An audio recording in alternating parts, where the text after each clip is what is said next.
They found her wedding beads floating on the river, but her body was never found. People say she still walks at night, barefoot, soaked, and whispering to the water like it betrayed her. They say the river chooses, and once it does, no one says no. In the village of Umuagu, there is a river that the people feared more than anything else. It wasn't just water, it was spirit, a god, and when it got angry, the people paid for it with famine, sickness, and death. Every 10 years, the river chose a bride, a girl, pure and young. She would be given to the water, left at the shore before sunrise. If the river accepted her, peace would return. If not, darkness followed. The last girl chosen was Amara. She was 18, beautiful, bold, but her eyes held fire, and from the moment her name was called, people whispered, the river won't break her. The night before the ritual, Amara laughed in front of her mother and said, a god who needs a girl to be quiet and obedient, let him take someone else.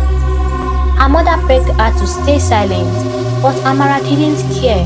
She said, if the river wants a bride, let it come from me itself.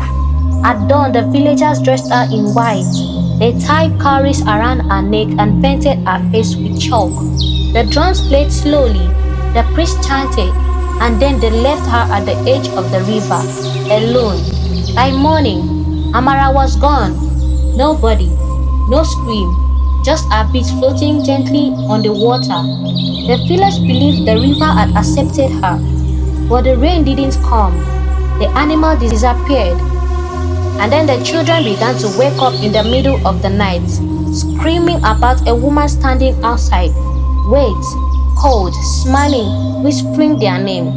A few weeks later, the village hunter vanished after he dared to mock the story. All they found was his machete and a long braid of black hair tangled with the grass.